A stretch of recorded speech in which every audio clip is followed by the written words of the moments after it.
Alrighty. Ow, what's up, motherfuckers? Peter Gilmore here with an itch in my leg. It hurts really bad. Alright, Peter Gilmore here for video number 2 on the day night. This time, video 2 on the Peter Gilmore YouTube wrestling channel, youtube.com/Peter Gilmore. Thank you all for watching. Make sure you like the video, hit that subscribe button down below, and subscribe to my other channels, which are down below in the description box. And as always, find me on Facebook, follow me on Twitter and Instagram. Share this video all over the internet, and don't forget to tap that goddamn bell, because if not, you will never, ever regret it. So, don't forget to hit the bell so you get notified. And if not, too bad for you. I know. That's all I gotta say about that. All right, ladies and gentlemen, on this late Tuesday night, June the 22nd, 2021. Don't forget my Raw review from earlier in the day on the Killer Demons channel. Check it out. And check it out in the link in the description box. And that's it. And that's it. And that's it. Thank you for the dislike. Could have done it without you. I love you all. All you trolls are on my dick. It is true. Ain't that right, fake Nick? Mm-hmm. But that's what it is. Alright. I am the troll killer. I will kill all the trolls. Yes. So, come on. Like Shinsuke Nakamura. Come on! And that's all I gotta say about that. Alright, so like I said, check out the Raw review from earlier in the day on the Killer Demons channel. Give it a like, give it a thumbs up, and share it with your friends. And don't forget to hit the bell as well. Alright, on this late Tuesday night, June the 22nd, 2021, or if you're now watching from somewhere else, as of 17 minutes ago, it is now June the 23rd, 2021. Ladies and gentlemen, it is time on the Peter Gilmore channel. It is time for your late night NXT review for June the 22nd, 2021 from the Capitol Wrestling Center in St. Petersburg, Florida. Oh yeah. All right, let's get sexy, my friends. Let's get sexy and get drunk. Well, actually, we're not going to get drunk right now, but maybe later this week. Probably this weekend we'll get nice and drunk, if you know what I mean, because I got Bipsy. That's that. All right, let's get into NXT. Tonight, we are 1 week away, well, actually 2 weeks away from the Great American Bash. Once again, coming up in 2 weeks from tonight on July the 6th. And shaping up to be some good shit. I think it's going to be a great show for, the first week of July. Right after July 4th weekend, got Raw on that Monday, and then Great American Bash for NXT. And then after that, the first AEW show away from Daly's place is going to be in Miami, Florida for Road Rager. And then we got SmackDown on Friday. And that's it. That's it. We're back to a normal schedule starting next week on the programs. And that should be some good stuff going forward. Fans are coming back. This fucking virus is just about over. Cities are opening up. New York City's going to be opening up next weekend. Yeah! Can't wait. Jersey Shore is going to be opening up for 4th of July. Damn right I'm going down there. Gonna hang out at the Jersey Shore house. Just have a good old time. Have a good old time. Just pumping that karma and all that good shit. So come on down if you want to come on down. Hang out with your boy. Come down to the Jersey Shore. Hang out on right around, on the Jersey Shore, right on Point Pleasant Beach. Wherever you want to go to, wherever you go. Doesn't matter. Have a great 4th of July weekend next weekend. That's all I got to say about that. Wherever you may go. Go to the beach, go to the amusement park, go to Atlantic City and gamble your life away. Go anywhere. Go to a baseball game. Do anything you want, ladies and gentlemen. That's all I got to say. But I know it's early, but have a safe 4th of July weekend. Don't blow yourself up with the illegal fireworks you get from Mexico. Okay? But if you do have them, be safe. And for all the trolls, if you have any fireworks, hope you blow your hand off. That's all I got to say about that. All right. Speaking of baseball, the fucking Mets tonight.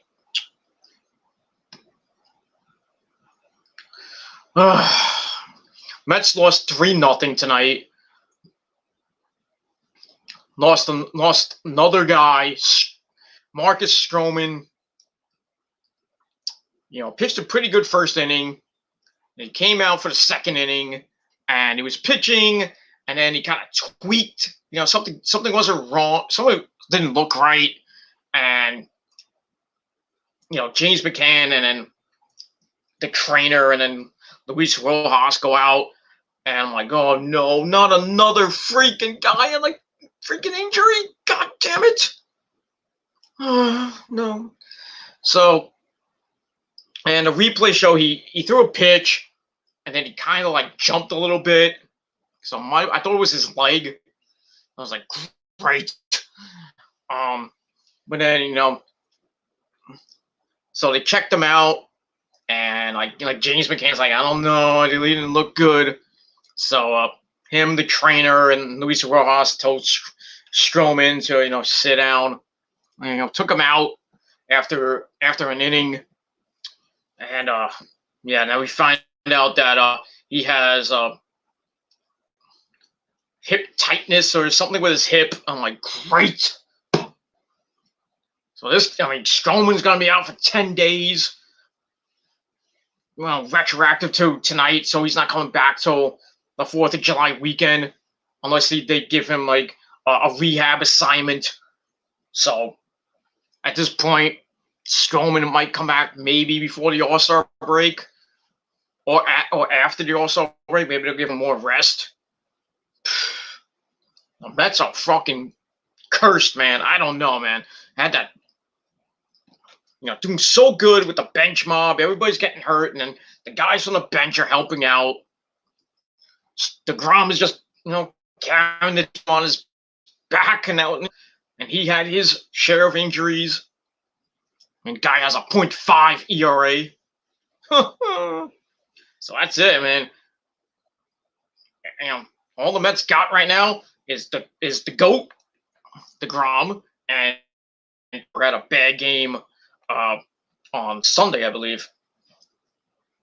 So Mets are hurting, man. They are hurting. They got I don't have the statistics right now, but right now they're up 4 games on the Braves. I think the Phillies lost to the Nationals. So right now the Mets have a 4-game lead over the Phillies, the Nationals, and the Braves right now. So and they got a game tomorrow. They don't even know who's pitching tomorrow. Then they got the day off. And they got a doubleheader against Philly on Friday afternoon at 4 o'clock. DeGrom might be pitching game 2, I think. Then again, he could pick Saturday. So, it looks like the Mets are gonna the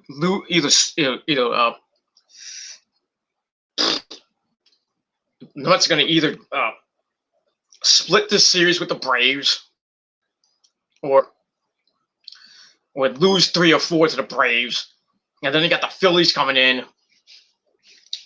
And not looking good, guys. Not looking good for those Mets that are away from York right now. Injury after injury after injury. With the pitching, the pitchers, the position players, it's just bad. I can bet they're gonna lose 3 or 4 to the Phillies, lose that makeup game against the Nationals, and then they go back to Atlanta. Ugh. I think by the All-Star game, the Mets might be in second or third. No, might be second. It might be in third or fourth place. Maybe a couple games behind one of those teams that are catching up right now. It fucking sucks, man. But I got faith. I'm not gonna bury my head in the sand and say, "Oh, the Mets season's over." Not over yet. Not by a long shot.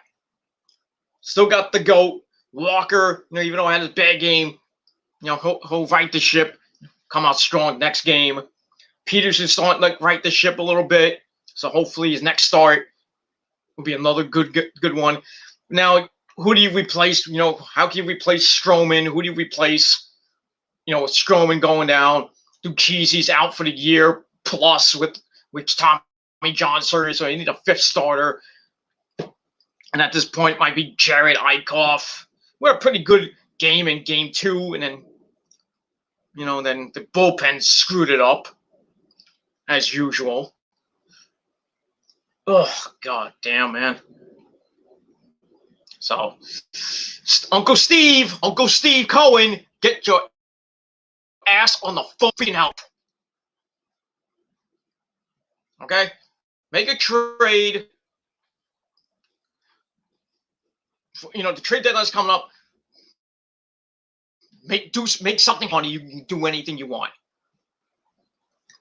When the rumors of Max Scherzer, it's a pipe dream. It's a pipe dream. The Mets are not getting Max Scherzer because you have to give up the farm to get him. And one of those guys is probably going to be Ronnie Mauricio and maybe the guy on the Cyclones, the big time guy.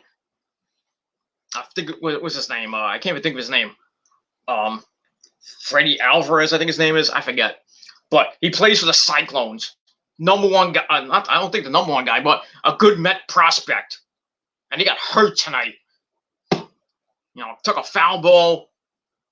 I don't know where it hit him, but it hit him, it hurt him, and then he hit a double, and then he came out of the game. So, Met fans are freaking taking Metamucil up the wazoo tonight.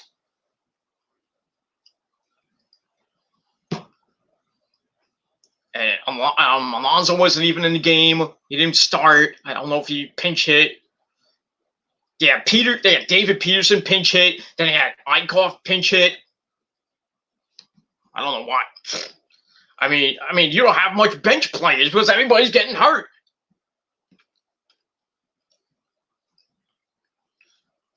You just got McNeil back yesterday. Lindor's going, even though those 5 runs, the 5 runs he got Saturday and then stunk up the joint on Sunday. Well, I don't think he kind of stunk on Sunday. He's up and down, on and off. Everybody, all the fans are like, 343 million. He can't get nothing. He's on and off. Tonight, the Mets bats were silent tonight. Only one, I think it was like one goddamn hit, and that was Jared Eichhoff with a stupid seeing eye single. Fucking horrible. I'm like, what are you doing, dude? I'm like, what happened to the bats? Do we have to call Donnie Stevenson again? I think Donnie needs to come back and wake this fucking team up. Because this is getting to the point where you're about to panic. Oh, but we're in first place. Yeah, 4 games up. On June the 20th. Well, now it's June the 23rd. And you got the All-Star game coming up. By the way, thanks for the dislikes, losers. Keep it up. Keep it up. Keep it up because you can't do shit.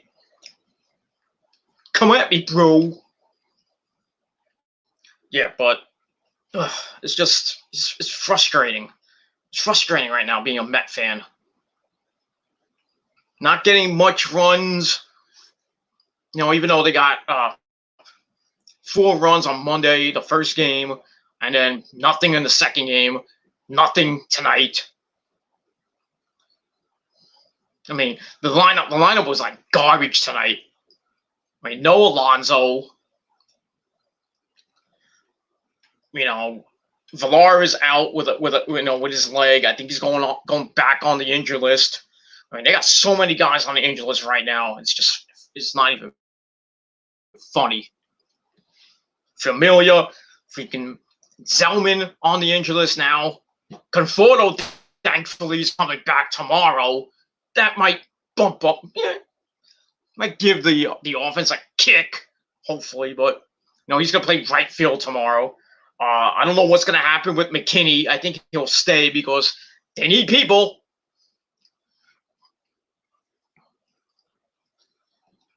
It is what it is. I mean, Tomas Nido was. I think he didn't play. I think he's hurt too.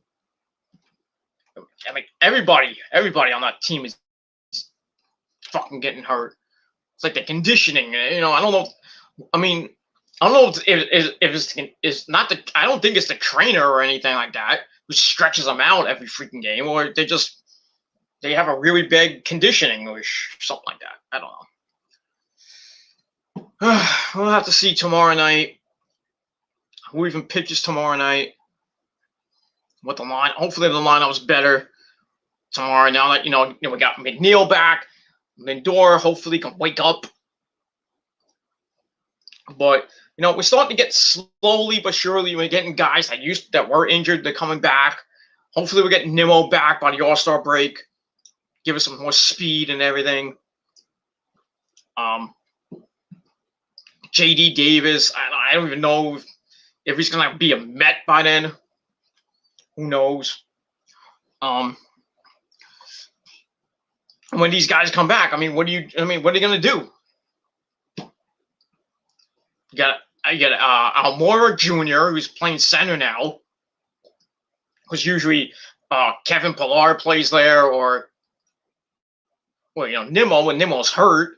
And Pillar plays right field too sometimes, or left field. You can play left field too. Him and Dom Smith can platoon. And then at third base, Villar was doing so good,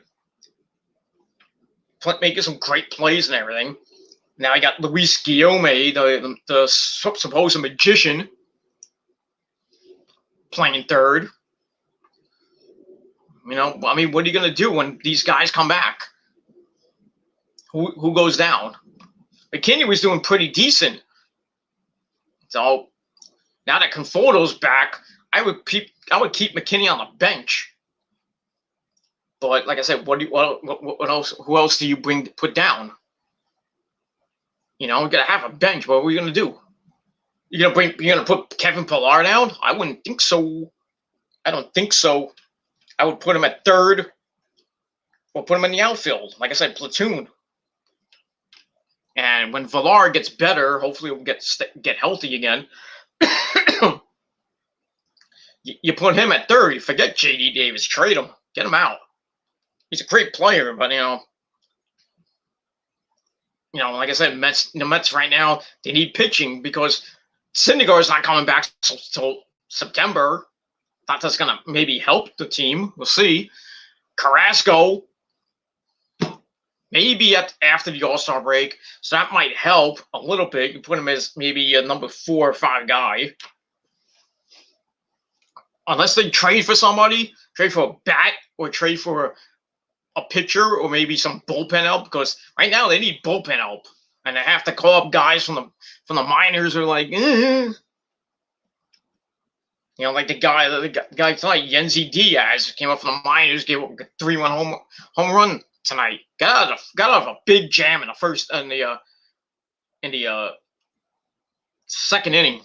Bases loaded. I think it was no outs, and he got out of it somehow. 2 strikeouts. But yeah, just good shit. That's But these injuries are just they're making me freaking nervous right now. But still got faith. I still got faith in the team. That's all I gotta say about that. All right. Let's move on from baseball, and that's all I gotta say about that. We'll talk more later on, later this week. We'll see what happens with that, and that's it. All right, let's get to NXT because it's 21 minutes, and I haven't said anything about it. All right, so let's start off with NXT. So begin NXT with a recap of what happened last week.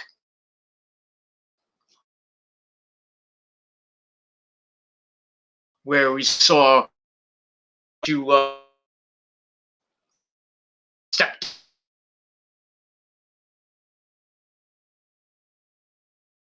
but stayed on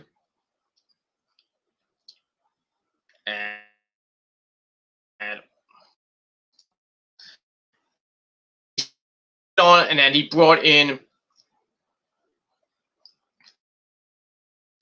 he hired some Samoa Joe to be his enforcer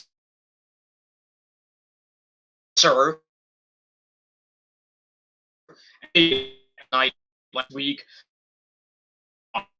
getting in Killer Cross's face, staring him down.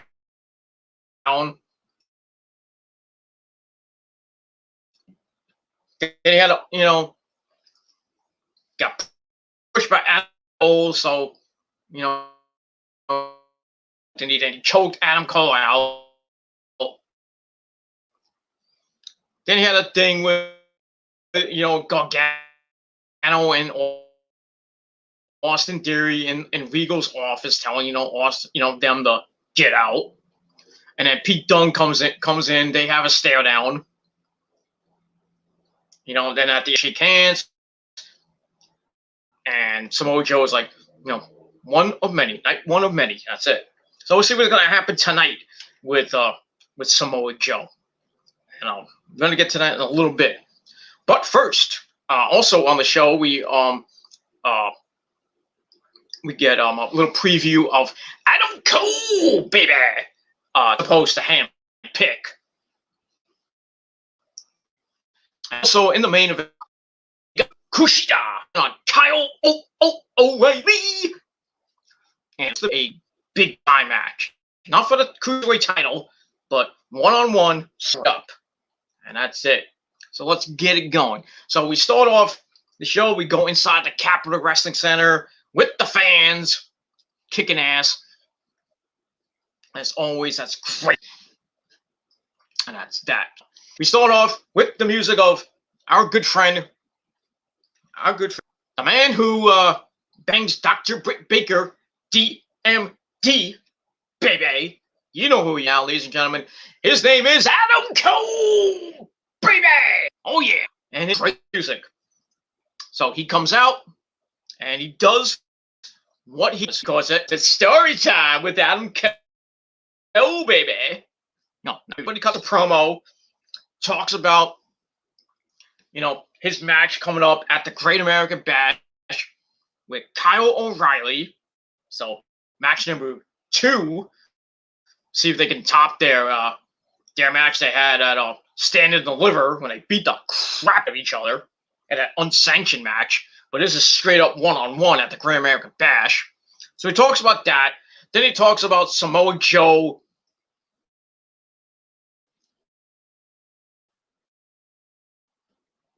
assaulting and attacking him last week. Then he mentions he gets to handpick backstage. He did some thinking, and he's like, there is no way I'm picking my opponent. There's no way. I got, if he had to pick a freaking enhancement with Austin Green, Anthony, I should say, not Austin, but his name's Austin Green, but whatever. So then the new king in NXT, and well, it's him, Adam Cole, baby. And we're looking at him. So then he says, after he embarrasses Kyle O'Reilly at the Great American Bash, hopefully that happens because he can get his win from Gold, stand and deliver. So hopefully he gets win. Not this little feud at one. So I don't want O'Reilly to win again. Because if he does, it looks like Cole's gonna go to what happens then. He'll get hyped. Oh, by Vincent Kennedy McMahon. And that'll be basically the end. The end, because I will not give two craps about the WWE when they screw Adam Cole, baby. Their star future. But we'll see. They're gonna do the Kill Lacrosse because he had his debut match on main event, and Bronson Reed had his debut match on main event as well. So I don't know, both of them are going to go to the main roster. I would think Cross is the main guy going to the main roster. Bobby Lashley at SummerSlam for the WWE title. But we'll see. But, Cross would be good for a year or so, maybe year and a half. And then, when he starts getting stale, down the drain you go to Titus Catering. Just say hello to Shayna Baszler for me when you're there. If she's still there. By that time, she'll probably be released. But who knows? All right, so he says after he embarrasses Kyle at the Great American Bash, everyone will recognize him as the greatest NXT superstar of all time. And that is true. And says that, well, the match I'm having, not happening. So it looks like it was about Eve, and I was like, story time's over. And then out comes Christian Casanova, or as we know him now as Carmelo Hayes. He comes out, and Cole's like, "Who the fuck are you, dude?" So he says, "You know." He says, "You want to know who I am?" He's like, "Yeah, who are you?" So he says, "My name is Hayes, and I'm challenging you to a match." So he tells Cole that you may not know him. Cole might not know him, but it's like, I know you, Cole. I'm like, yeah, how do you know? Okay. I fought him in the Indies. Anyway, so once again, he introduces himself and says, if anyone is going to challenge Cole's mind, it's going to be him. Cole's like, really? So he's like, you're actually going to beat me? You're actually going to beat Adam Cole, baby? How's that going to happen? So Hayes says, it was a famous phrase. How did that? And then I can't believe they did this. They channeled John Cena circa 2002. Remember when he first came out as the prototype on SmackDown in 2002 to face Kurt Angle? And Kurt Angle's like, what do you possess that you think beat me? So Carmelo Hayes says, ruthless aggression. Then he slaps Cole right in the mush, and then the match starts. So I'm like, I was thinking, like, wait a minute, is NXT going to the starting a ruthless aggression era or something like that? Like the ruthless aggression era is coming back. Be bad. Actually, make WWE a little bit better. Bring back the ruthless aggression era, please. Get out of this stupid era now. The sucker, because everything sucks right now. It is what it is. So I gave Cole's promo and the Carmelo Hayes thing 2.25 out of 5 stars. All right, so we get to the match, and Hayes, started out punching Cole, gets on the ropes with a swing forearm, goes to the outside, and then Carmelo Hayes with a big dive. Cole goes back on the apron, kicked right by Adam Cole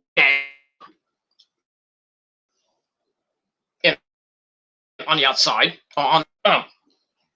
He rolls him in, starts beating him up in the corner. stomping him down like a government mule, Eddie Ortega, or whatever his name is. I don't know. So Hayes shoves Cole, but Cole decks him and then gets suplexed. Then Cole hits a neck breaker, followed by a choke on the bottom rope. So he's in control for a little bit.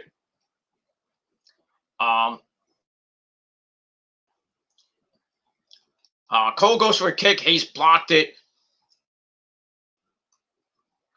Picks him up and a finds carry into a knee lift and a kick for a near fall. Then he starts punching corner. Referee has to back him off again because he's got 5. He approaches Cole, like grab and throws him into the turnbuckle.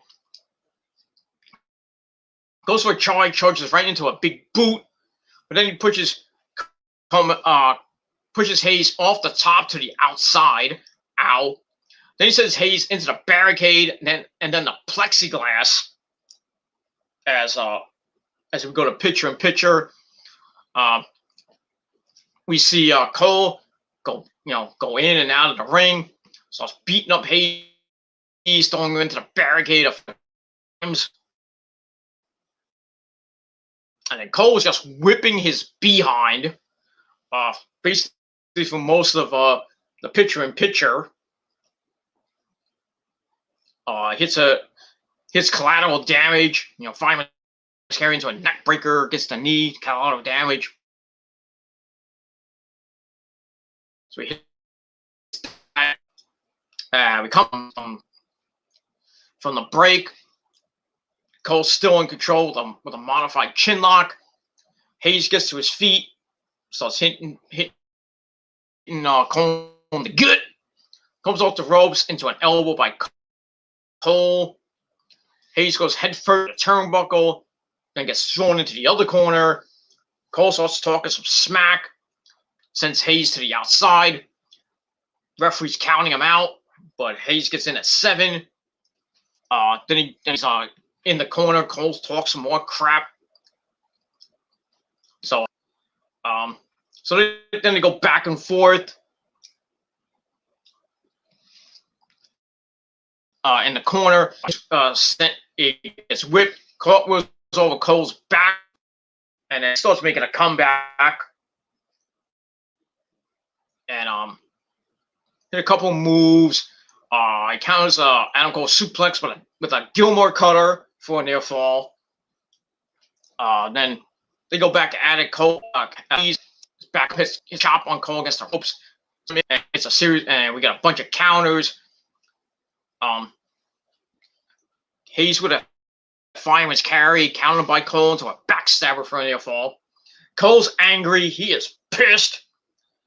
Goes to the second rope, looking for the Panama City into a super kick that kind of really.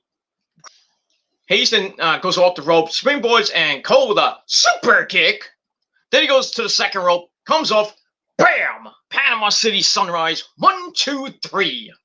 And Cole, baby, gets the win. Match was decent. 0.25 out of 5 stars, but last week Casanova has been pretty decent. Gave Kushida a run for his money and almost gave Adam Cole baby a run for his money. But look out for him. He might be starting to look at for NXT in the future, but we'll see what happens with that. So I gave that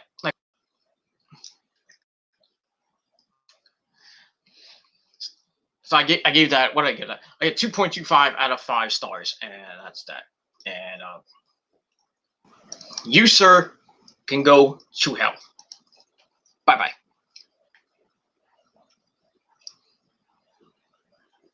That's all I guess. I'm instigating drama with somebody. I'm not even doing that.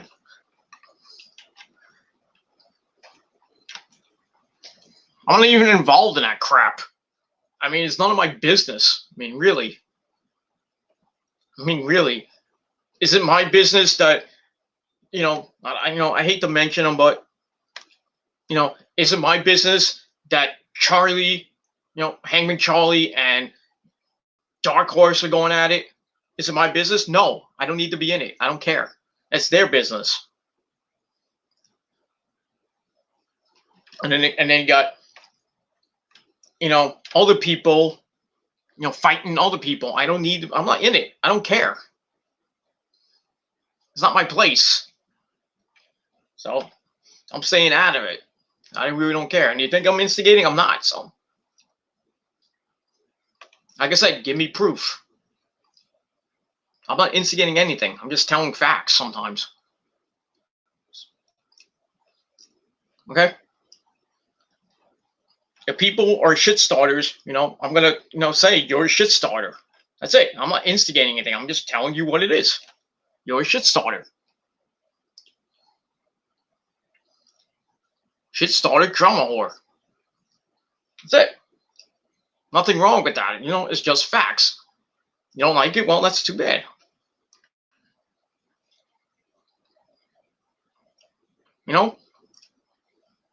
This is what it is. This is why YouTube is so freaking toxic.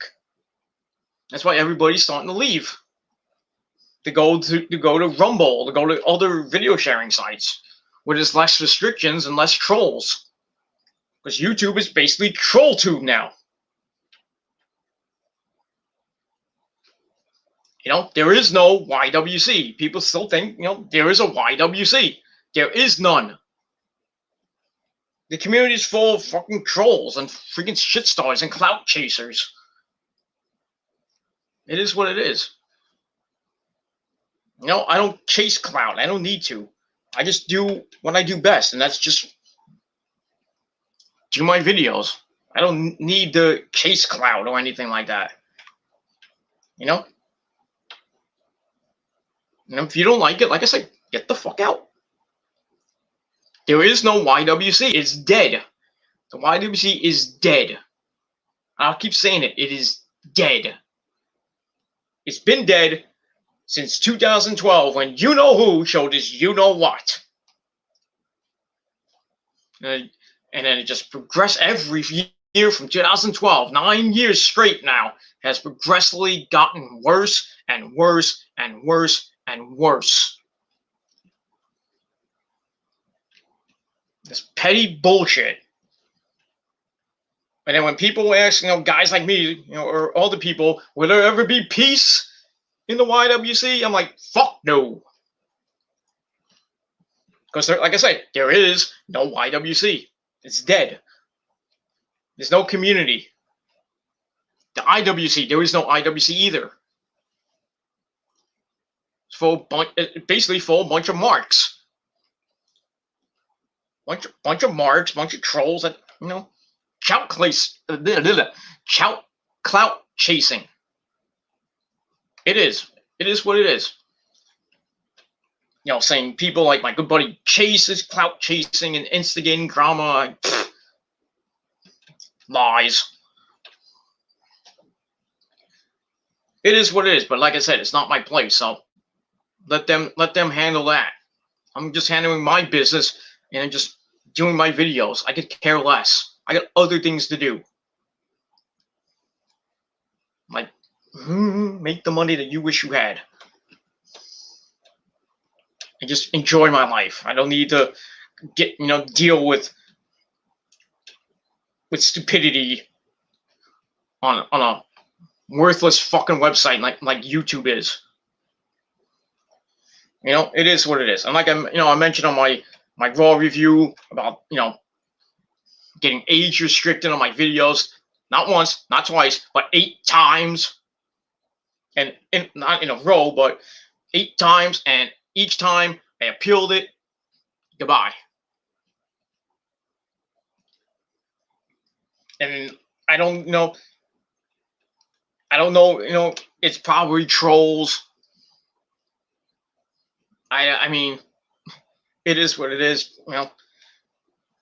Trying to bring guys like me, guys like Double Z, guys like Chase, and he already got hit once for no apparent reason.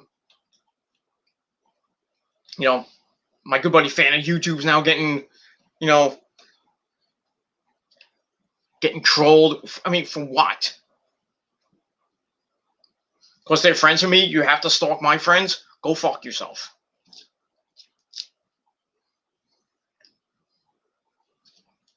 Why don't you go stalk some minors? Why don't you do that?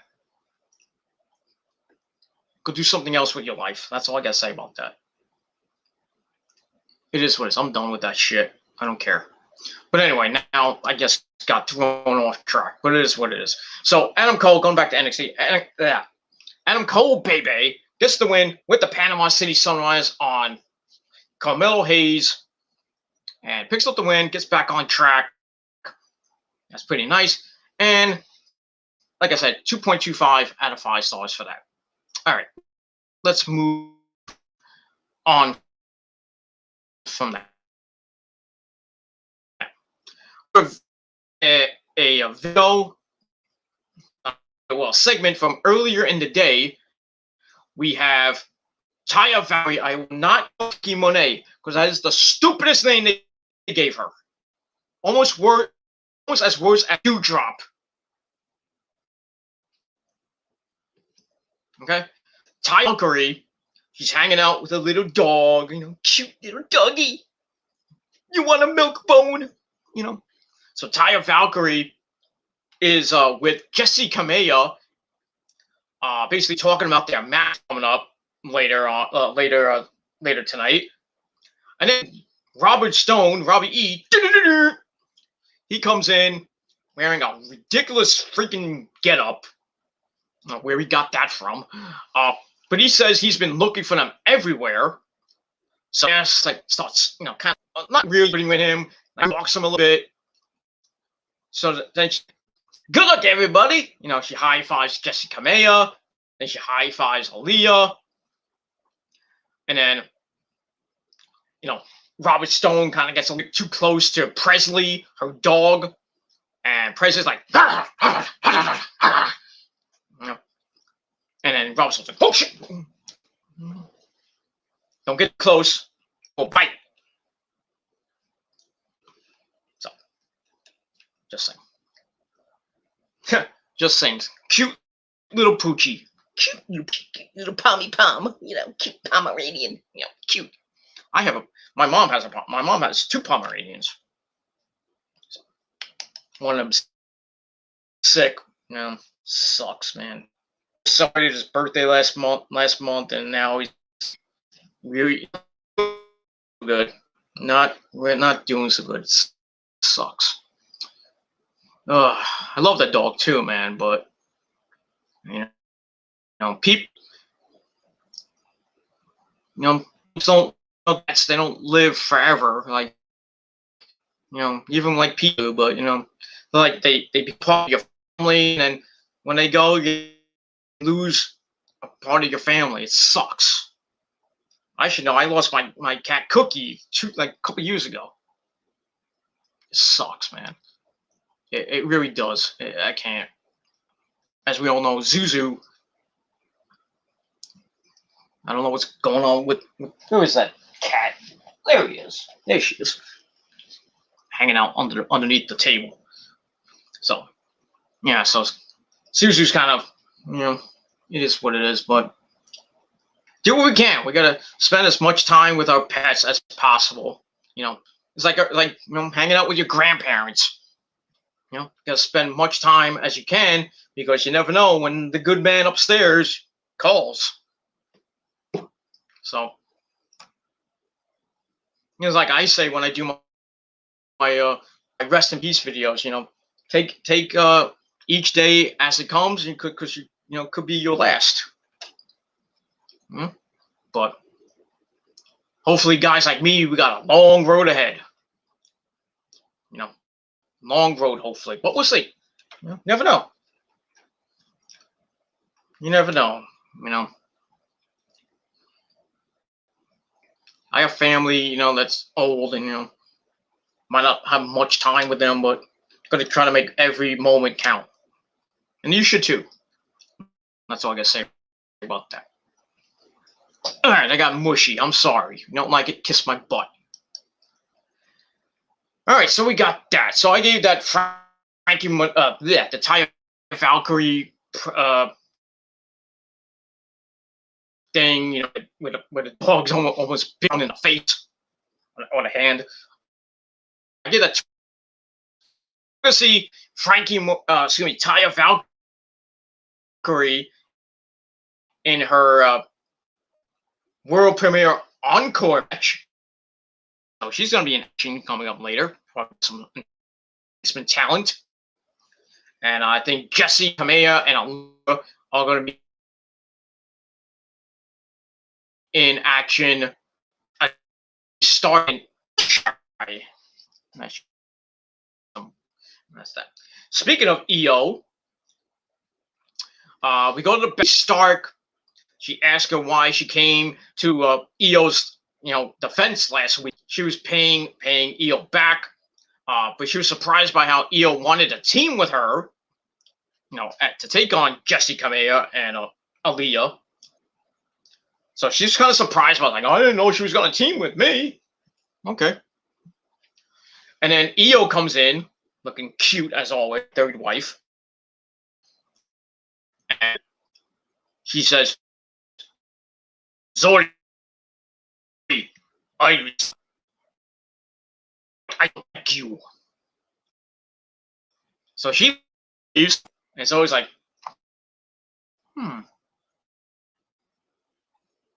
respect is good. I'm okay with it. So EU might respect you, but she might not like you. She respects me and likes me. So that's all I got, because she gets the good dick. That's all I got. And that's all I got to say. So we're going to see what happens with Zoe and EO, see if they can form a good tag team, and see what happens. And that's all I got to say about that. Move on. So I gave that 0.25 out of 5 stars. All right. All right. I mentioned earlier on my Raw review, it's private.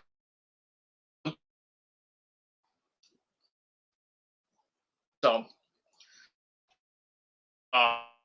over the last night on Raw, we saw Sonya Deville come out, basically, or not come out, live, but they asked her if she was married or anything. She's like, no, but I have a girlfriend. And then Triple H's like, ooh. So she's like, yeah, I guess it's my coming out party, yay, stuff like that. So we found out today on the Instagram page, the NXT Instagram page, that Toni Storm was taking over. Toni Storm, excuse me, and she came out and said, she basically came out and said, there's nothing wrong. I mean, I have, no problem if you're lesbian, if you're gay, if you're bisexual, trisexual, transsexual. I have no problem with it. And like I said, just don't splash on me. Lesbian, then you can splash on me all you want. But, I have no problem with it, I have transsexual. Sonny Kiss, I think is not. I don't think he's transsexual, but he dresses like a woman. Canyon came out as gay. Who better than Canyon? Nobody. There have been people that have, are starting, to come out. Bronson Reed actually said that, that he has 2 dads, and now he's married. He's straight, but his birth parents are gay. So that was kind of interesting. So it's hard, if you're a gay man or a gay a lesbian, and you want to come out to your parents, or you want to come out to the world. It's very hard. It takes guts. Guts. Love that show. But, it's hard.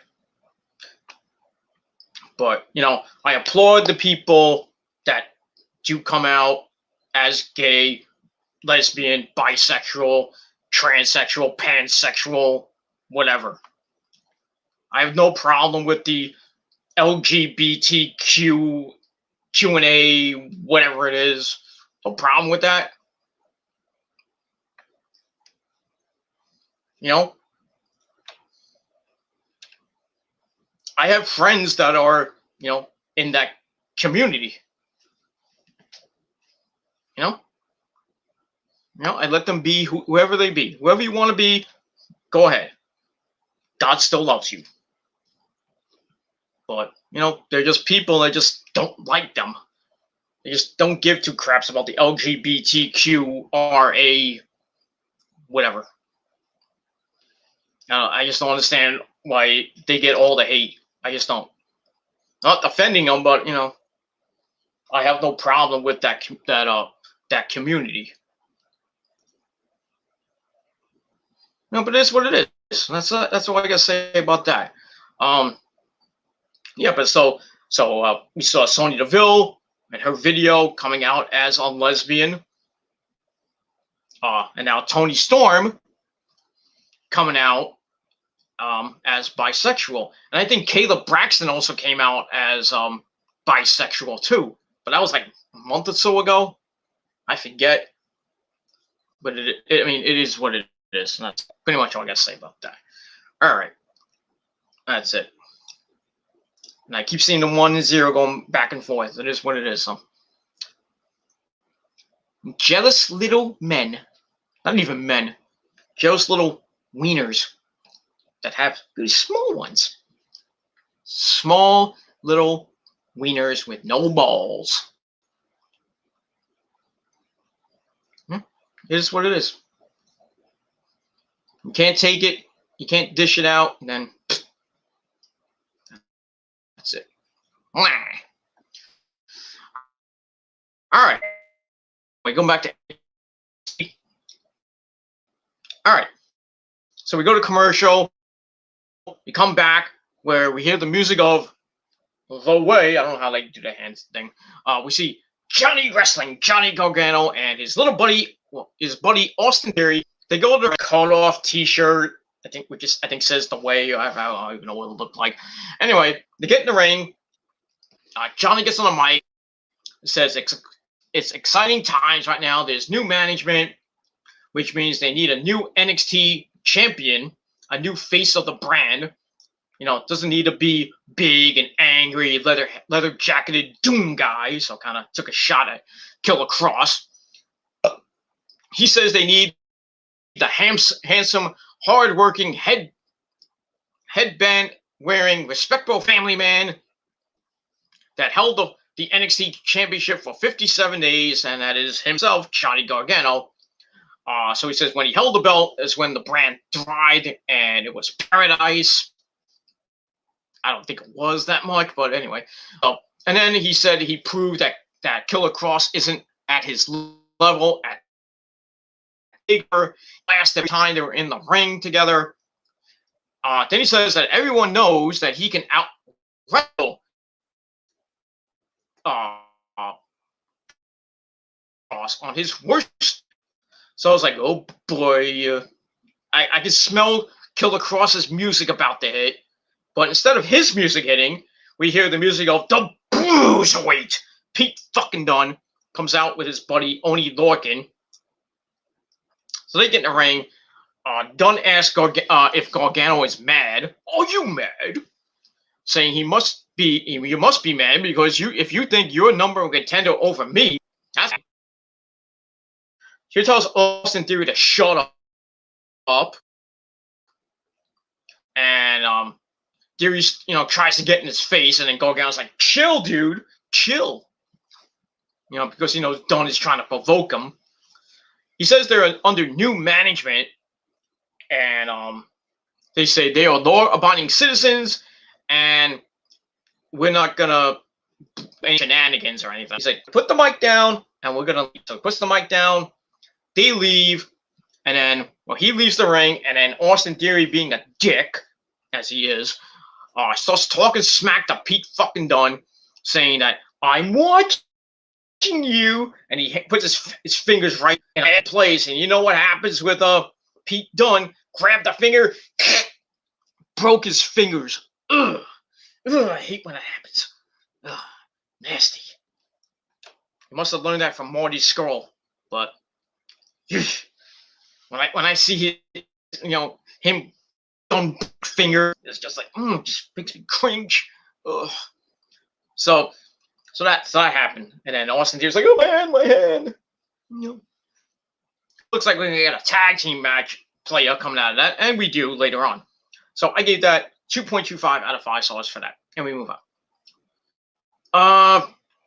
Did I miss the LA Knight thing? Hold on. I think I had it. Let me just check my notes. I wrote it down. Okay. Yeah, we do see a little video of the $1 million champion Eli Drake. Is how he's by the pool. He has a belt around him, and then he talks about I don't need Ted DiBiase, and he starts talking about Cameron Grimes. And then he drinks some champagne. Well, he gets some champagne from a lovely lady. He says, "Oh, would you look at that?" Probably looking at her boobies. And that's it. So basically saying, he's gonna. So that was kind of cool. So I gave that 2.25 out of 5 stars as well. So, and then after that, on the backside of that, from early in the day, we see Cameron Grimes to the moon. He comes into the CWC's. He comes into the CWC parking lot in his Rolls Royce. He steps out. He's got some cash. Starts throwing it around. He's money minority. Starts talking to guys in the back. Well, some guys outside. In the parking lot.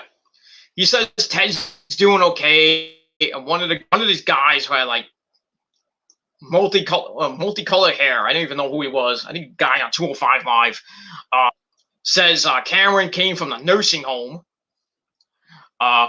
So Cameron laughs it off, and then fuck you, boom, punched him right in the face, laid him out. That was for Ted. And then he's like throws some more money around, and then he goes inside the Capitol Wrestling Center, and that's it. So nothing going forward with Cameron Grimes and Mr. Eli Drake, but we'll see what happens next week on the Go Home show before Great American Bash. I'll probably see a rematch happening for the $1 million title at the Great American Bash, but we'll see. All right, after that, we go to the locker room of Adam Cole, baby. We see Mackenzie Mitchell there. She asked Cole about his Kyle O'Reilly coming up at the Great American Bash. He says he doesn't want to talk about it, obviously. And then William Regal comes in, because he's William Regal, and he tells Cole he's glad he continued with the match. Between him and Joe, I guess meaning Joe and Cole, I guess, I don't know, or maybe him and well, between himself and Joe, I don't know. So Cole is like, yeah, you full of crap. Why did he choke me out? Stuff like that. But Regal says, he assaulted me and this and that. So Regal said that Cole, so you put your hands on him, you provoked him, and Joe was allowed to defend himself. So Cole gets more pissed on Regal. He says, you know what, Regal, I'm out of here because I don't want to be here anyway. I was like, okay. It's like, go home and pack your stuff, get in your car, go to Britt Baker's house, and give her the Panama City Sunrise, if you know what I mean. Baby. And that's that. So I gave that 2.25 out of 5 stars, and we'll move on from there. All right, we go to commercial. We come back. We see the battery charge. Now we saw this last week, guys. It was it was basically dead, and it started charging. Went up to 10%, 11%, 20%, 21%. So we see it tonight, and it charges up to 30%, and then we see it later on. It gets to 40%, and 50%, and the little bar goes from orange to green. So now it ends at 51%. So next week it'll probably, I would think it'll end probably maybe, I would say it'll end at 75%, maybe 80, 85%. We'll see. But whoever this person is,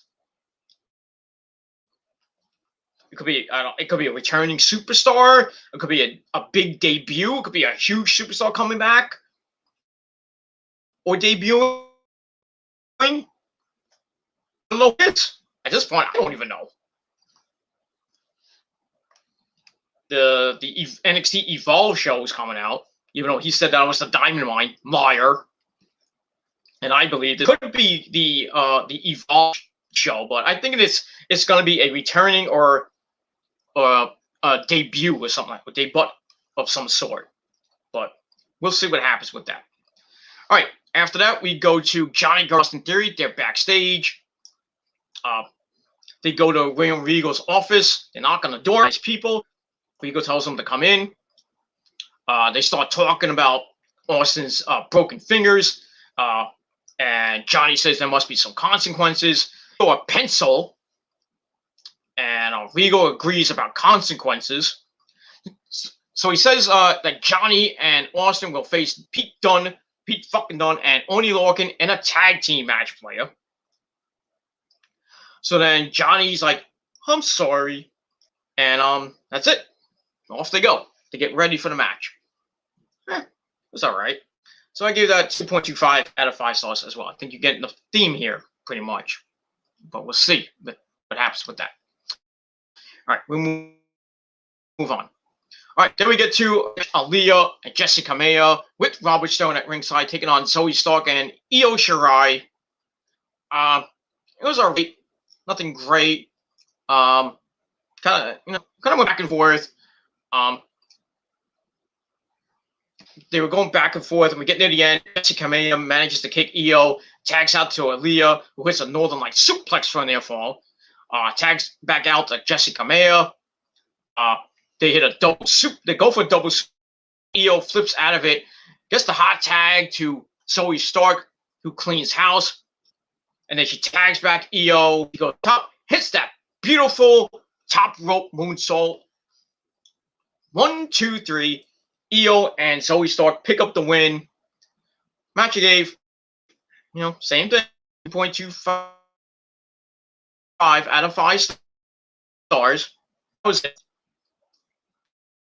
And we see the NXT women's and they look like and then out from the other side of the ring, we see Dakota Kai and the NXT Women's Champion Raquel Gonzalez, former NXT Women's Champions, the first Women's Champions. They say Io and Zoe, it's like, you're not jumping the line. We're gonna get become number 1 contenders.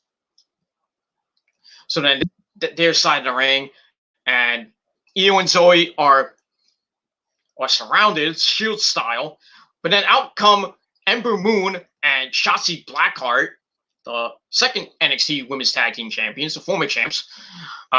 They say that they're all getting out of line, and since they beat Raquel and Dakota for the belts, Dakota and Raquel should be the last in line. They forgot, so they need to remind them. And then Ember's like, what? Her best Scooby-Doo impersonation. So He's like, if anybody, if we need to remind them, we need to kick their ass. So that breaks down into a humongous 6-woman brawl among the teams. And then we see Samoa Joe coming out. He's like, come on, get out of here. So security out, a couple crews coming out. Kind of breaks down, and then, they try to go at it. Security's doing their best to get the women under control. And, Joe's doing his best to keep control. Well, but that was it. And that's that. Out later in the show that next week on the program, we got a triple threat match to see who comes the number one contender to Candice and Indy's titles.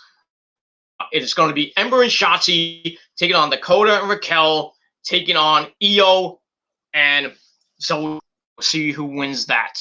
I'm hoping for Io and Zoe. I would love to see them as tag team champions, but I don't know if that's going to happen. I mean, Io's done so much. Why not give it a tag team belt? Hold it for a little bit and then turn on Zoe Stark.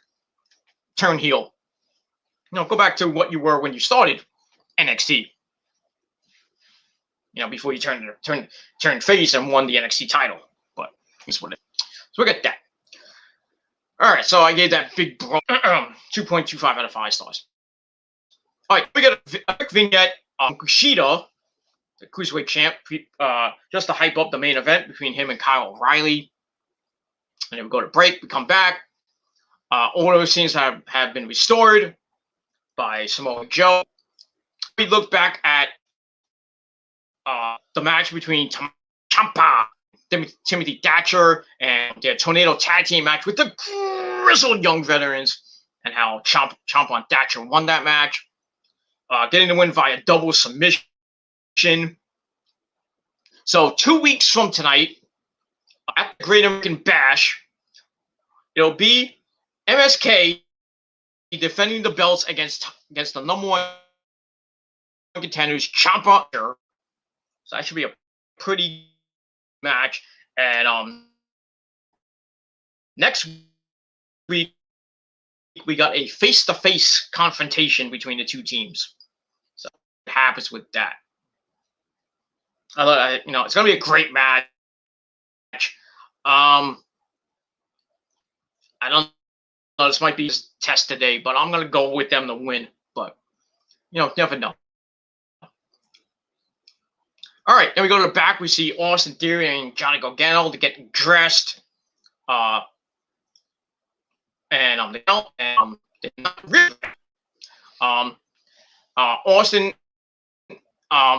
forgets to do the no-look high fives. Like, oops, I missed. And then we see Oni Lorcan start again. We get to the match between Gargano and Theory, between Dunn and Lorcan. Blah blah blah. Kind of went back and forth. Getting to the end on Gargano. I guess Theory breaks up a pin attempt. Dunn goes for the fingers but gets picked up for a powerbomb. Goes for the cover. Oni Lorcan with the save. Gargano with a super kick to Lorcan and then a diving DDT, like gotcha DDT to Pete Dunne on the side. Then he gets a leaping, springboard DDT from the apron. Oni Lorcan. 1, 2, 3. Gargano and Theory get the win. Match was pretty decent. Not bad. And that's it. It's a team match. All right, so after that, Gargano is, celebrating and everything. And out of nowhere, Killer Cross comes from behind, knocks him out, and then he looks at him, he starts smiling as Austin's like looking at him and checking on him and stuff like that. So, looks like that might be your main event for the Great American Bash. Let me see on my time. time is. Okay, not bad. So that might be your main event for the Great American Bash. Killer Cross defending against Gano. At this point, we don't know. Have to see what happens next week, and if we do, not much build. It's like a week, like maybe 5-day build. Kind of sucks. Like NXT. When the takeover shows, they get a lot of build, but these, super shows like the Great American Bash, Halloween Havoc. Well, Halloween Havoc got some build, but this one looks like Great. Not much build, but sucks. And that's that. So we move on from there. All right, then we go back to the battery. Like I said, it's back at 40%. Then it goes up to 51%. And now, then back we see Killer Cross and Scarlett. Scarlett's holding the NXT title, looking hot as always. The William Regal's office, and then they're met by Samoa Joe. So they have another epic stare down. I think these are like future matches that might happen. That may or may not happen, depending on if Joe gets cleared. I would love to see Joe go at it. And later on, we see Pete Dunne staring at Joe. I'd love to see Pete Dunne and Joe go at it. That'd be awesome. But we'll see. So anyway, Cross says that Joe can't attack him unless provoked. So Joe's like, okay. They walk by Joe. Scarlett looks at Joe. And then Joe turns around. Pete Dunne stares at him. They have a big stare off. And just freaking epic. I was like, oh, this is going to be good. Joe gets clean. We're going to have these matches. But who knows at this point. That's that. So I gave that 2.5 out of 5 stars. All right. So like I said, next week we've got the trip with for the Women's Team Champions, which is going to be at the Great American Bash. So we'll see who wins that between Ember and Shotzi, Io and Zoe, and Raquel and Dakota Kai. But we'll see what happens with that. All right, then we get to Taya Valkyrie's world premiere encore match, their second match. Elektra Lopez, who I thought looked familiar. I couldn't figure out who she was, unless that's her actual name, which I doubt. But Elektra actually gave Frankie a little bit of a run for her money, getting some offense in. But in the end, Frankie comes back, picks up. She tried to pick up Taya on her shoulders, but Taya slid down her face. Then she knocks her in and hits Road to Valhalla. 1, 2, 3. Taya Valkyrie gets the squash win. That's it. So pretty much a 3.5 minutes suck fest, and but still, two good matches, two pretty good performances by Taya Valkyrie, and that's it. So I gave that 2 out of 5 stars. That's that. All right, then we go to the back. We have Mackenzie Mitchell ask Bronson Reed about Santos Escobar's comments about the North American title. So Bronson said he doesn't understand what he needs to do to put Escobar in his place, to dome around the entire CWC, blah blah blah. And then we see Hit Row come in, Swerve, Top Dollar, Ashanti Adonis, and B-Fab. They come in at Top Dollar. That might be an interesting match for the North American title. But I think it's Swerve.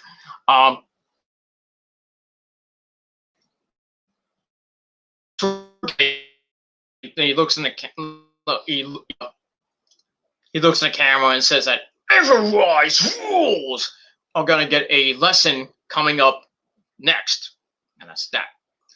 And speaking of Everrise, we got a video from earlier in the day where Everrise is in, like ski mask, and they're about to, spray paint Hit Rose, their little car driver's seat. And then I forget, one of the guys says, "You think he knows it's us?"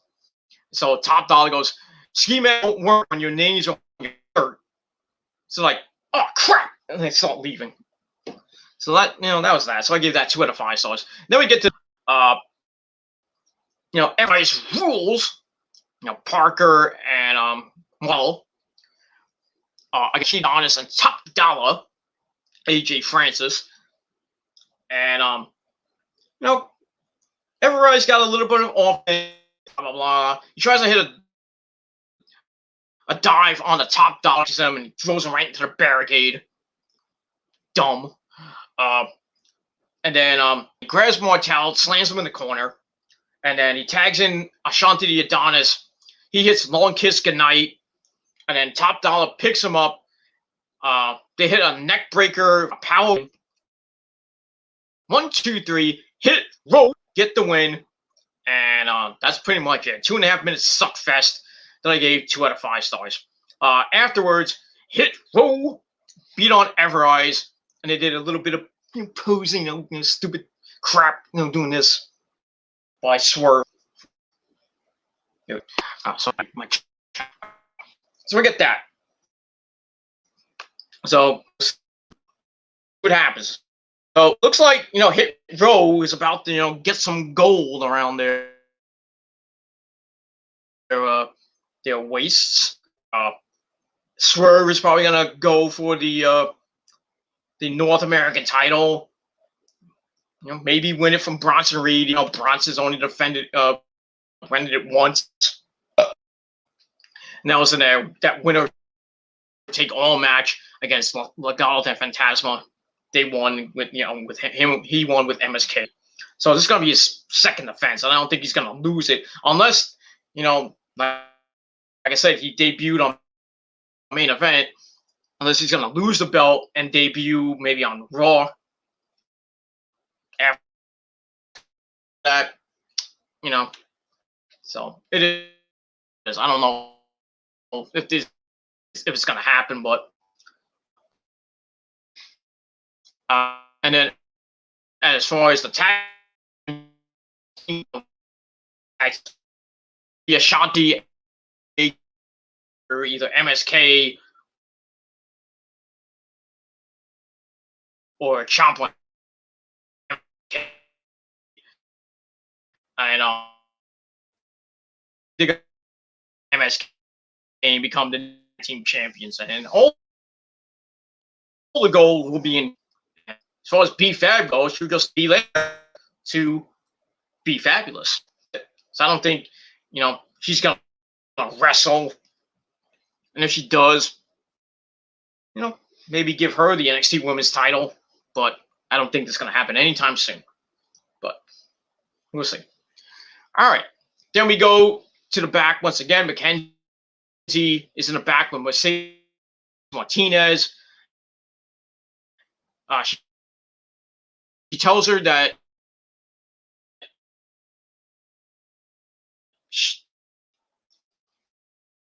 she's going to be in a mixed tag team match with the members of Tiensha, Xia Li, and Boa.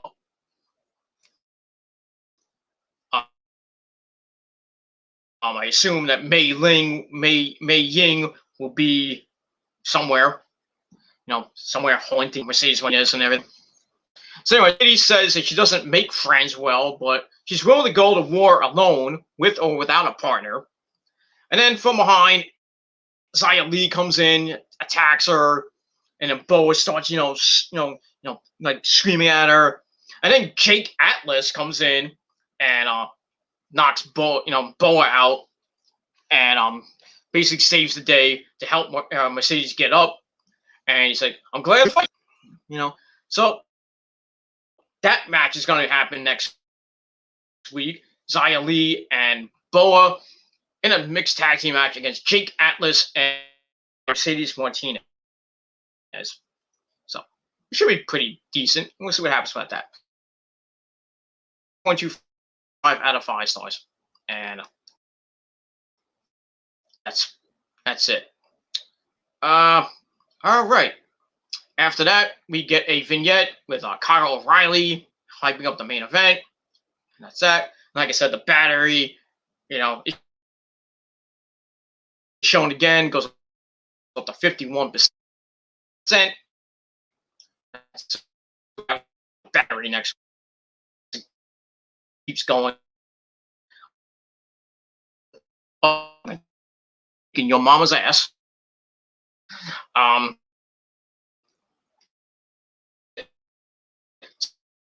So next week on the program, like I said, we got Jake Atlas and Mercedes Martinez taking on Zion and Boa in a mixed tag team match. We got a face-to-face confrontation between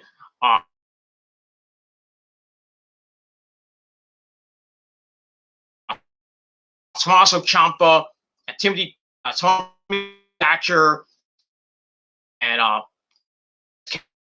A. Wesley and Nash Carter going over the tag team belts that are going to be defended at Great American Bash. And also, next week, I don't know if this will be the main event, but we got a triple threat number 1 contenders match. Zoe Stark and Io Shirai taking on Raquel and Dakota Kai, taking on Shotzi and Ember, and the winners go to the Great American Bash to face Indy Hartwell and Candice LeRae for the women's tag team titles. And we'll see what happens with that. So, should be a go-home show next Tuesday night. That's it. All right, main event time.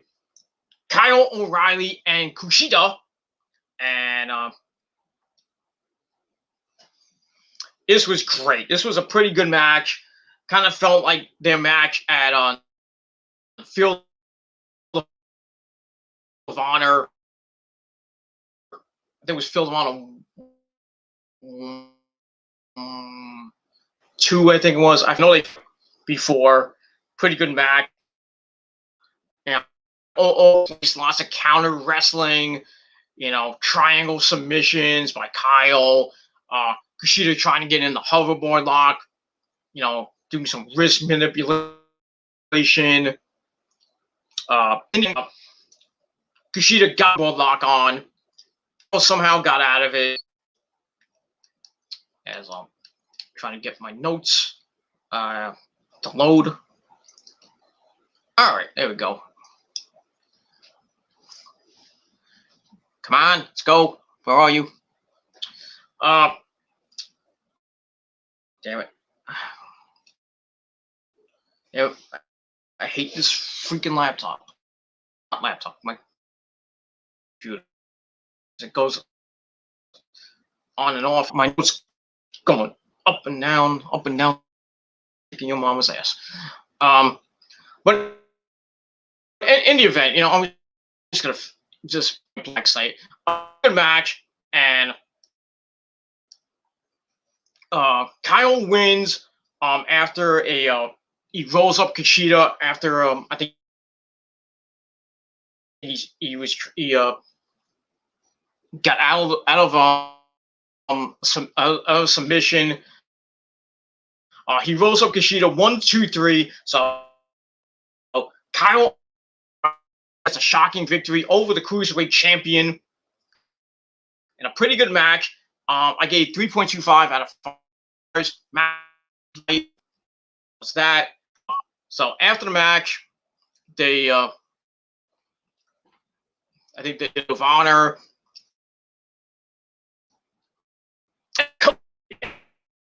Kyle O'Reilly.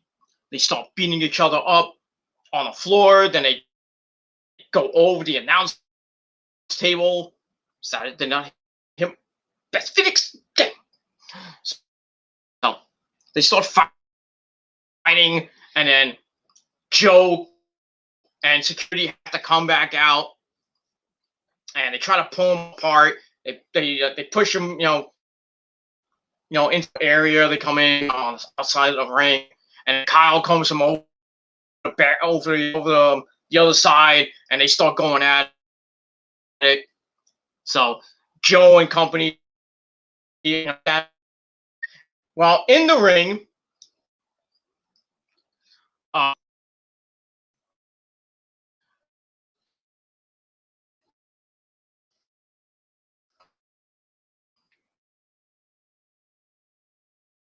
inside the ring, we see somebody attacking Kushida. We see like 3 guys. One of them is Tyler Rust. We all remember him from his time,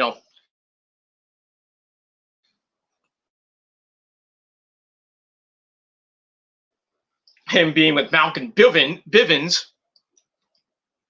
So we see him, another like a Chinese guy or Japanese. He starts whipping Kushida's ass, pulls off his hood, and it's Roderick Strong. So Roddy's back with a new haircut.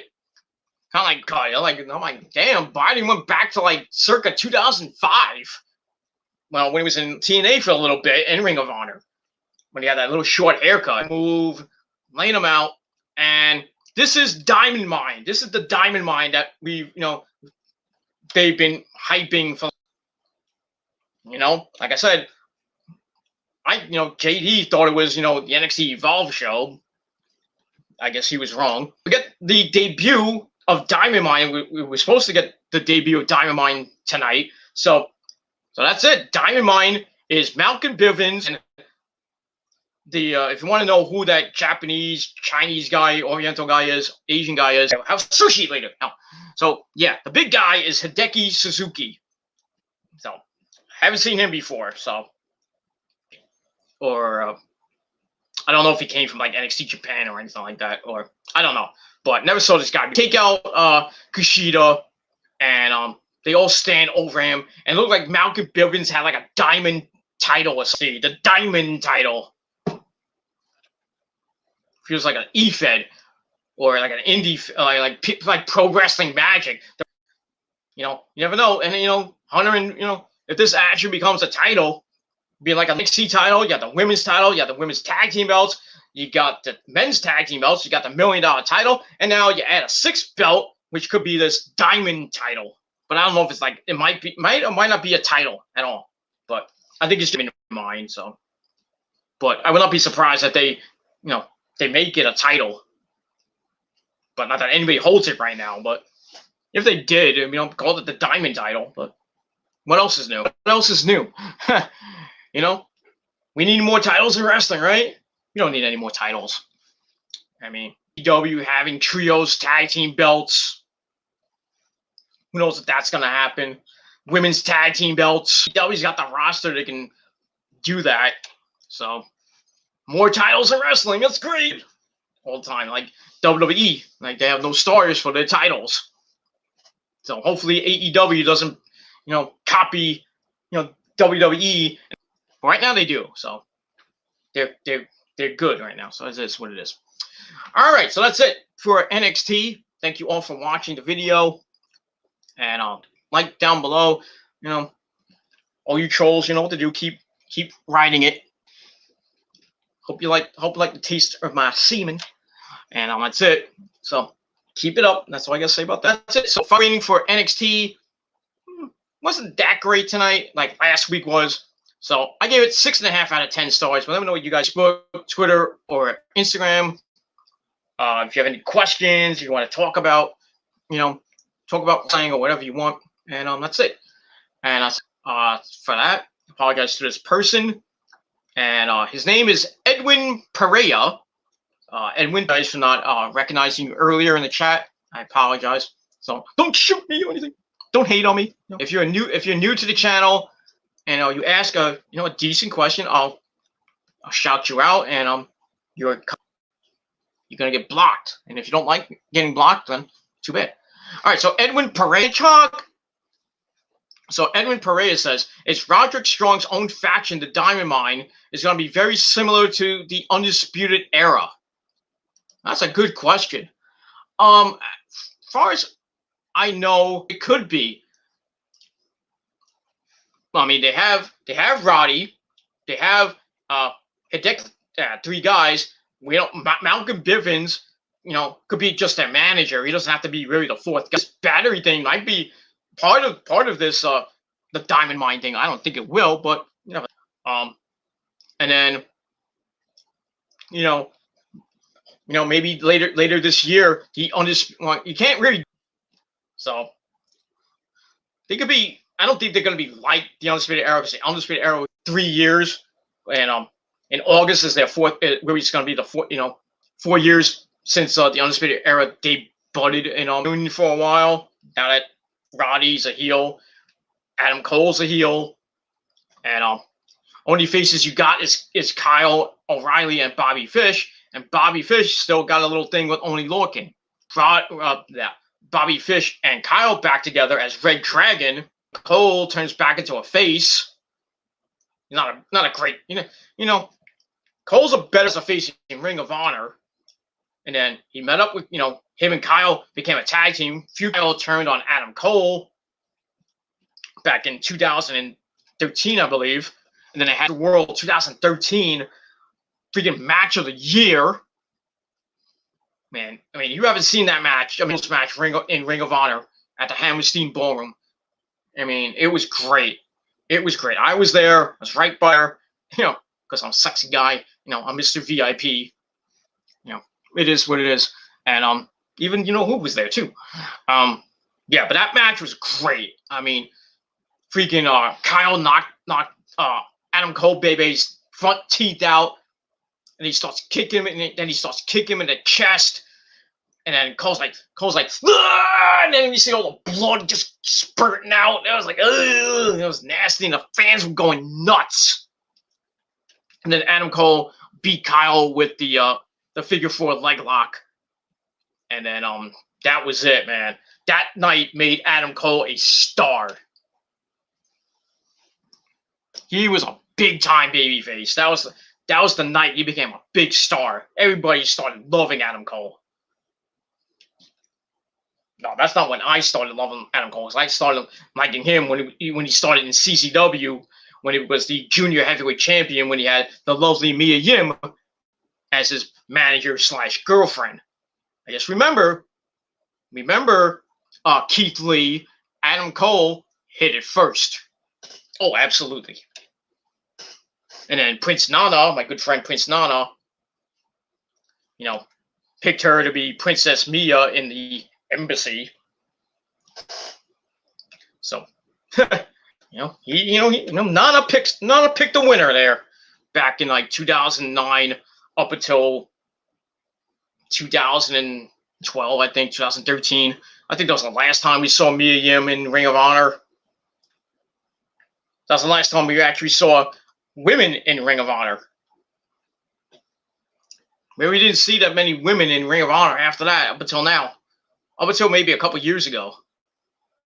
And now they have the Women of Honor tournament going on and stuff like that. Tomorrow they're showing a match between Angelina Love and a great wrestler named Ali Rex, who is married to, if you know him, Mike Orlando, who's been around the indie scene here in the tri-state area, especially in Jersey. Pro Wrestling Magic. He fought for Tier 1. I believe. I think he did something for Fiber Wrestling. I think a little bit, but now they moved to Florida.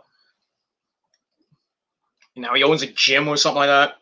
I don't know. I think they still wrestle, like mostly indie stuff now. But I still think, yeah, Ali Rex, and has is in this Women of Honor thing, and she gets a match with big time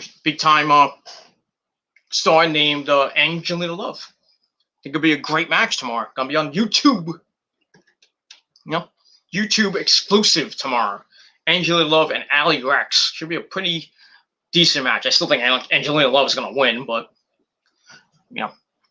because they're doing that whole Women of Honor tournament where they recrown the Women of Honor champion again. Because it was vacated by, I think, Kelly Klein, because Ring of Honor fucked her up. Not like that, but they screwed her over. And that's when she vacated the title, and then go bye. That was it. That was the last time we saw the belt.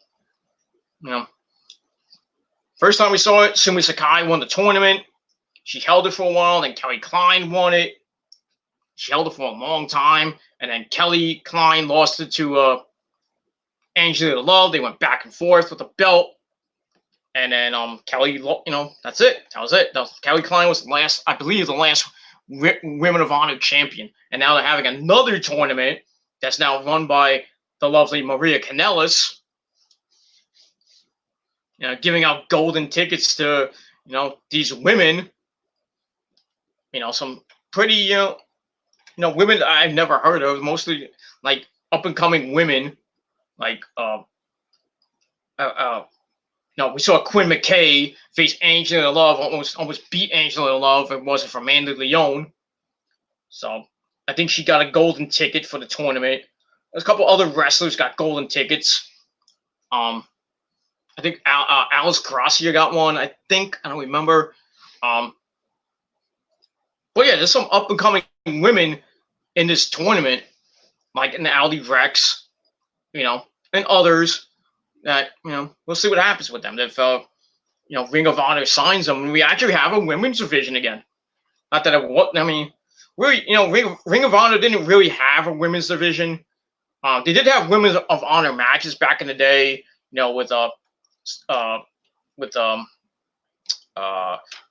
with Sarah Del Rey, what's her name, Daisy Hayes, mostly going back and forth, going at it.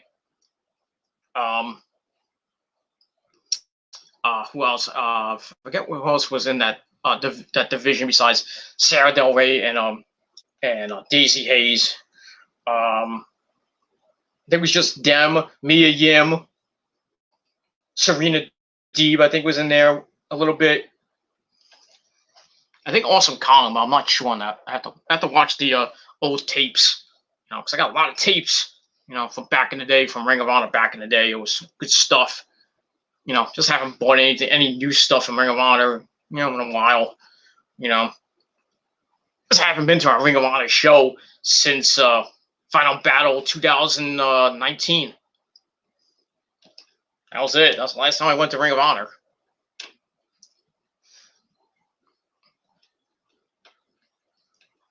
In a Hammerstein Ballroom. Well, even before that was the New Japan show at the Hammerstein Ballroom, which was awesome. I met Ibushi. Great. I had the picture. I'm not going to go get it, though. Met Ibushi. Then I went to the show, sat in the second balcony because, the tickets was basically all sold out. Thankfully I got something on StubHub for pretty cheap. Went to the show, had a great time, great wrestling as always from New Japan. And that was it. So Naito, Tanahashi, Ibushi, Goto, Okada. Great stuff, man. Great shit. Good shit. That's it. And then after that, the last show I saw was Ring of Honor Final Battle in 2019. And that's it. But hopefully we get Ring of Honor comes back to New York City at the Hammerstein Ballroom for Final Battle 2021. And hopefully I can get a good seat. At least a seat. I don't care. I'm not gonna sit. Definitely, I'm not gonna sit ringside. It's kind of pricey now. I went up in price. I think it's like $120 just for ringside, and I think the second row is like 80 or 100, and then third row back, goes down in price. So Usually I could probably maybe get, if I can get lucky, I can get maybe 4th, 5th, or 6th row, maybe near the entrance. If they, their tickets there, I can get, I can get the ticket and just go by myself, or as much as I want to get, who to go with me, but I can, I usually go by myself, so to the show, and just have fun, just talk to some fans online, on while I'm waiting online, and I go in, maybe grab a pretzel and a soda before the show, eat it and drink, and then wait for the show to start, and then hopefully, sometimes if they have intermission, I go right to the bathroom real quick, come back to my seat, and then watch the end of the show. That's it. And after that, it usually ends about 11 o'clock. I just go home. Take a hop, skip, and jump. I go right to Penn Station. Boom, I'm home. Good shit. I miss it. I miss Ring of Honor. Hopefully, like I said, hopefully it comes back. But we'll see. That's that. All right, that's it. Thank you all for watching. Thank you to Edwin Pereira for coming in. Hope you subbed. If you did, if you left a like, thank you. If you subbed, thank you even more. And tell your friends, share the video with your friends, and all that good stuff.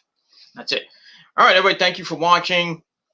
Have a great rest of your late Tuesday night, and a good Wednesday tomorrow as we hit the midweek.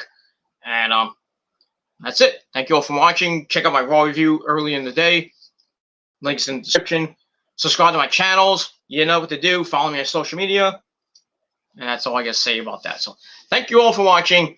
Good night, everybody. And I'm out.